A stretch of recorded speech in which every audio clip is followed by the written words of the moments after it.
পার্টির কাঁধে ভর করে আওয়ামী লীগ রাজনীতি করতে চায়, বা ভারত জাতীয় পার্টিকে চাঙ্গা করে জিএম কাদেরের মাধ্যমে আওয়ামী লীগের রাজনীতিকে পুনর্বাসিত করতে চায় এবং শেখ হাসিনা আগামীতে জাতীয় পার্টির উপর ভর করে বাংলাদেশে আসবেন, এটাকে উপলক্ষ করে আমাদের মতো যারা কন্টেন্ট ক্রিয়েটর রয়েছেন তারা বলার চেষ্টা করছেন যে জাপার কাঁধে আপা, বা আপা কেন জাপাতে, এই ধরনের কথাবার্তা অনেকে বলার চেষ্টা করেছেন। এটা যে রাজনীতির কতটা অপরিপক্কতা এবং এটা যে কতটা একটা অসম্ভব একটা বিষয়, এটা কেবল যারা রাজনীতি করেন, মূলধারা রাজনীতি করেন, তারা বুঝতে পারবেন। জামাতের বেশ কয়েকজন শীর্ষ নেতা তারা বুঝতে পারবেন, যারা শেখ হাসিনাকে দেখেছেন, আওয়ামী লীগকে দেখেছেন, যারা জাতীয় পার্টির কেন্দ্রীয় রাজনীতি করেন তারা দেখেছেন শেখ হাসিনাকে, আওয়ামী লীগ এবং আওয়ামী লীগের শীর্ষ নেতৃবৃন্দ যারা শেখ হাসিনাকে ঘনিষ্ঠভাবে জানেন এবং বিএনপির যারা নেতৃবৃন্দ। তো কাজেই এখন এই যে জাপাকে নিয়ে যে সকল কথাবার্তা হচ্ছে, এটা খাজুরি আলাপ ছাড়া আর কিছু নয়। জাতীয় পার্টি সবসময়টাতে যেটা হয় সেটা একটা বি টিম হিসাবে তারা যাকে বলা হয় ব্যবহৃত হয় সেই 91 থেকে এ পর্যন্ত। এরশাদ জীবনে দুইবার তিনি ঘাড় উঁচু করে দাঁড়ানোর চেষ্টা করেছিলেন। প্রথমবার হলো যে যখন জেলখানাতে তিনি ছিলেন এবং সমর্থনের ব্যাপার আসলো যে জাতীয় পার্টি বিএনপিকে সমর্থন দেবে নাকি আওয়ামী লীগকে সমর্থন দেবে। তখন তিনি একবার জীবনে দাঁড়িয়েছিলেন যে আমি মরে যাব কিন্তু কোনো অবস্থাতে বিএনপিকে সাপোর্ট দেব না। ফলে আওয়ামী লীগকে সাপোর্ট দেওয়ার কারণে তিনি জেলখানাতে অনেক চাপের মধ্যে ছিলেন, অনেক ভয় ভীতির মধ্যে ছিলেন, কিন্তু প্রথমবার তিনি তার সারা জীবনের মধ্যে 1996 নির্বাচনের পরে আওয়ামী লীগকে যে সাপোর্ট দিয়েছিলেন, এটা ছিল তার জীবনের যাকে বলা হয় শ্রেষ্ঠতম বীরত্বের কাজ। এই গেল একটা। তিনি আরেকটি বীরত্বের কাজ করেছিলেন, সেই বীরত্বের কাজ হলো যে জেলখানা থেকে এবং ওইবার তাকে রাষ্ট্রপতি বানানোর কথা, আরো অনেক কিছু হয়েছিল। অর্থাৎ 2000 যে 1/11 এলো, তো 1/11 আগে যখন আওয়ামী লীগ এবং বিএনপি বন্ধু খুঁজে বেড়াচ্ছে, জাতীয় পার্টির সমর্থনের উপরে নির্ভর করছে যে 2006 সনের নির্বাচনটা হবে কি হবে না, এবং জাতীয় পার্টিকে ম্যানেজ করার জন্য তারেক রহমান সাহেব, হাওয়া ভবন, তার যারা সঙ্গী সাথী সর্বোচ্চ চেষ্টা তারা করলেন। এবং আপনারা জানেন যে ওই সময়টাতে তারেক রহমান সাহেব জেনারেল এরশাদ সাহেবের বাসায় গিয়েছিলেন এবং তাদের মধ্যে খানা পেনা হয়েছিল। যারা এরশাদ ঘনিষ্ঠ এবং যারা তারেক রহমান সাহেবের ঘনিষ্ঠ তারা অন্তরালের কিছু ঘটনা জানেন। আমি সেই ঘটনাটা প্রকাশ করে দেই। সেটা হলো যে জাতীয় পার্টিকে নির্দিষ্ট সংখ্যক সিট দেওয়া হবে এবং প্রতিটি সিটি ইলেকশন করার জন্য তাদেরকে কিছু টাকা দেওয়া হবে। তো এরশাদ রাজি, এবং তিনি যদি রাজি হয়ে যেতেন তাহলে কিন্তু 1/11 আসতো না এবং বিএনপির বি টিম হিসেবে জাতীয় পার্টি আসতো, এরশাদ রাষ্ট্রপতি হতো বা পরবর্তী অন্য একটা ইতিহাস তৈরি হতো। কিন্তু ওইবার এরশাদ সাহেব রুখে দাঁড়িয়েছিলেন, এটা তার জীবনের দ্বিতীয়বার রুখে দাঁড়ানো। আমি তাকে 91 থেকে যেভাবে দেখেছি, তার আগেও তাকে তিনি যখন রাষ্ট্রপতি ছিলেন 86 সনের থেকে আমি তাকে দেখেছি, তো আমার কাছে দুইবার মনে হয় তিনি রুখে দাঁড়িয়েছিলেন। তো সেখানে যে কথাবার্তা হলো সেটা হলো যে সব ফাইনাল, এখন টাকা দিতে হবে। তো টাকা এরশাদ সাহেবকে হাতে দেওয়া হবে না। বিএনপির পক্ষ থেকে বলা হলো যে you are not a trust or the man, আপনাকে বিশ্বাস করা যায় না, আপনাকে টাকা দিলে আপনি সে টাকা প্রার্থীদেরকে দেবেন না, কাজেই আপনি যাদেরকে মনোনয়ন দেবেন আমরা সরাসরি সেই প্রার্থীর হাতে টাকা দেব। এরশাদ খুব অপমান বোধ করলেন এবং এটা ওই সময় মিটিংয়ে তারেক রহমান সাহেব অন্য যারা আছেন তাদেরকে বুঝতে দিলেন না। তারেক রহমান সাহেব চলে যাওয়ার পরে তিনি কাঁদলেন, অনেকক্ষণ তিনি কাঁদলেন। দিস দ্য ফার্স্ট টাইম এরশাদ কেঁদেছেন। তার যারা ঘনিষ্ঠজন আছেন তাদের বক্তব্য অনুযায়ী আর কখনো এরশাদ কাঁদেননি, এবং তিনি এরশাদ সেটা কেঁদেছেন এবং এরপর তিনি নিখোঁজ হয়ে গেছেন।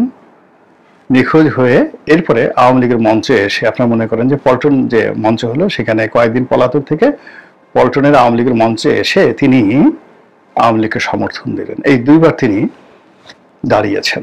এর বাইরে সারাটা জীবন তিনি এবং তার দল নেগোসিয়েশন করেছেন, কখনো ভারতের সঙ্গে, কখনো বিএনপির সঙ্গে, কখনো আওয়ামী লীগের সঙ্গে, কখনো জামাতের সঙ্গে, কখনো ইসলামপন্থীদের সঙ্গে, সবসময় তারা নেগোসিয়েশন করেছেন। এক। দুই নম্বর হলো যে 96 সন থেকে আওয়ামী লীগ জাতীয় পার্টিকে ছোট করতে করতে করতে করতে করতে করতে ধরেন জাতীয় পার্টি একটা মানে বিরাট একটা বটবৃক্ষ ছিল, সেটাকে 1 ফিট উচ্চতার একটা বনসাই বটবৃক্ষতে বানিয়ে ফেলানো হয়েছিল 2025 সনে। তো কাজেই সেই জাতীয় পার্টির উপর আওয়ামী লীগের মতো একটা বড় দল ভর করবে, এটা কোনো ফিজিক্স, কেমিস্ট্রি, বায়োলজি, ম্যাথমেটিক্সের মধ্যে পড়ে না। এগুলো একটা। দুই নম্বর হলো যে শেখ হাসিনাকে আমি যতটা চিনি, জানি, এবং অন্যান্য যারা চিনে জানেন, যদি কিয়ামত হয়ে যায়, তিনি মরেও যান, কোনো অবস্থাতে তিনি যাদেরকে একবার ছোট মনে করেন, যাদেরকে একবার ঘৃণা করেন, যাদেরকে একবার তিনি তাচ্ছিল্য করে দূরে সরিয়ে দেন, কিয়ামত হয়ে গেল তিনি তাদের সঙ্গে আর ঐক্যবদ্ধ হবেন, তাদেরকে কাছে টেনে নেবেন। এইরকম নজির 81 সনে তিনি রাজনীতিতে এসেছেন, তখন থেকে আজ পর্যন্ত দ্বিতীয়টি ঘটে, একটা ঘটেনি, সিঙ্গেল ঘটনা ঘটেনি। এবং তার এই যে জিদ, এটা ঘরের মধ্যেও ছিল। বঙ্গবন্ধুর আত্মজীবনীতে পড়ে দেখেন তার বড় মেয়েটি কি ধরনের জেদি ছিল। দ্বিতীয়ত, একসময় ডক্টর ওয়াজেদের সঙ্গে আমার খুব ভালো সম্পর্ক ছিল। আমি যখন আজকের কাগজের একটা পৃষ্ঠার সম্পাদক ছিলাম, তখন তিনি নিয়মিত সেই এরশাদের পতনের আগে আগে নিয়মিত সেখানে লিখতেন এবং আসতেন, এবং আমার টেবিলের সামনে উনি ঘন্টার পর ঘন্টা বসতেন। এবং আমরা তখন শেখ হাসিনাকে নিয়ে, তার দাম্পত্য বিষয় নিয়ে একটু পাগলা টাইপের ছিলেন, তো খোঁচা দিতাম, আর তিনি একেবারে গড় গড় করে সব কথাগুলো বলে দিতেন।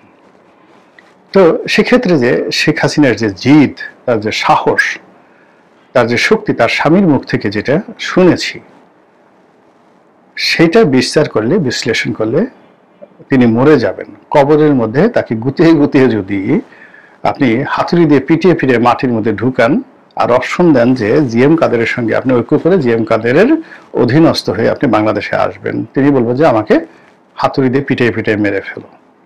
তার প্রমাণ হলো আপনি দেখুন যে তিনি যখন হেলিকপ্টারে উঠছিলেন, ছবিগুলো দেখেন, তার দুটো হাত তখনও মুষ্টিবদ্ধ ছিল।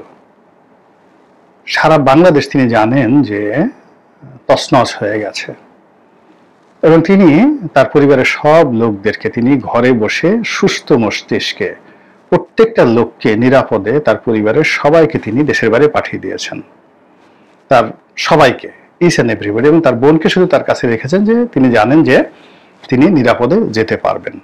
He has the assurance. তো তিনি তার পরিবারের সবাইকে কিভাবে পাঠিয়েছেন, তাপস এবং তার সঙ্গে তার যে বক্তব্য, তাপসকে কিন্তু তিনি পার্সোনালি দেখতে পারতেন না, কিন্তু যেহেতু তার মধ্যে শেখ রক্ত আছে, শেখের ব্লাড আছে, যেখানে যেখানে শেখের রক্ত আছে তাদের জন্য শেখ হাসিনার 7 খুন মাপ। তারা যদি শেখ হাসিনার অর্ধেকটা খেয়ে ফেলে, তিনি কখনো এই যে এটা স্বজনপ্রীতি বলেন, যা কিছু বলেন, তাদেরকে তিনি ক্ষমা করে দেন। দূর সম্পর্কে 14 গোষ্ঠীর আমাকে 96 সনের একটা বাস্তব ঘটনা আমি বলি। বিপুল ঘোষ নামে ফরিদপুর জেলা আওয়ামী লীগের সেক্রেটারি ছিল, পরে সভাপতি হয়েছিল বিপুল ঘোষ, পরে কেন্দ্রীয় বিএনপির নেতা হয়েছিলেন, সিনিয়র। তো 96 সনে ওই শেখ হাসিনার 2 জন আত্মীয় ছিল, একজনের নাম হলো মানু আর একটা হলো নকিব। তো নকিব মানু এরা দুজনে দুঃসম্পর্কের আত্মীয়। তো ওই নকিব বা মানু, ওই তার কাছে একটা খাতা থাকতো, সেখানে শেখ হাসিনার 14 জেনারেশনের কারা কারা তার আত্মীয়, ওটা লিখিত থাকতো। তো ফরিদপুরে এরকম একজন লোক শেখ হাসিনার জামানায় 96-97 সনে ভীষণ রকম তাফালিং করতেন, মানে তার অত্যাচারে ফরিদপুরের সবাই বিরক্ত, কিন্তু শেখ হাসিনা তাকে চিনতেন না, জানতেন না। তো তিনি যখন ফরিদপুর গেলেন, ফরিদপুরের সব নেতারা তাকে একে ঘিরে ধরলেন যে আপা এই ঘটনা, আপনার কোন আত্মীয় না সাত্মীয়, এর যন্ত্রণায় দল শেষ, রাজনীতি শেষ, ইত্যাদি ইত্যাদি অনেক কিছু। তো শেখ হাসিনা রাগ হয়ে বলেন যে আমার কোনো আত্মীয় স্বজন নাই, অন্যায় যে করে একদম ঠ্যাং ঠুং ভেঙে দেওয়া। তো তিনি তো তার দলের লোকজনকে চিনতেন খুব ভালো করে, আওয়ামী লীগের লোকদের সম্পর্কে তিনি খুব ভালো করে চিনতেন যে এরা কি পারে। তো তিনি জানেন যে আমি ফরিদপুর ছাড়ার সাথে সাথে ওই যে যার ঠ্যাং ভাঙার কথা বলছেন, ওর ঠ্যাং শুধু ভাঙা না, ওর ঠ্যাং ছুটাই ফেলা হবে। সঙ্গে সঙ্গে এই বলে দাঁড়া দাঁড়া দাঁড়া দাঁড়া, এই মানু বা নকিব, এই দেখতো ওই আমার যে তালিকার মধ্যে নাম আছে কিনা। তো দেখা গেল যে অনেক অনেক দূরে তালিকার মধ্যে ওই আত্মীয়র নামটা আছে। তখন তিনি নরম হয়ে বললেন যে আচ্ছা রাখো, বকাঝকা দিয়ে মারধর করার দরকার নাই। এটা 96 সনের শেখ হাসিনা। আর আমি ছাত্র লীগের একজন কর্মী হিসেবে তাকে যেভাবে দেখেছি, ঢাকা বিশ্ববিদ্যালয়ে মারামারি করতে হবে, অস্ত্র কিনা, গুলি কিনা, মারামারি করা থেকে শুরু করে সব টাকা তিনি নিজের হাতে ওই ছাত্রলীগের ক্যাডারদের হাতে তিনি তুলে দিতেন। যেদিন বিশ্ববিদ্যালয়ে গোলাগুলি হবে শেখ হাসিনা তার আগের রাত্রে জানতেন। সবকিছু তিনি নিজের হাতে সেই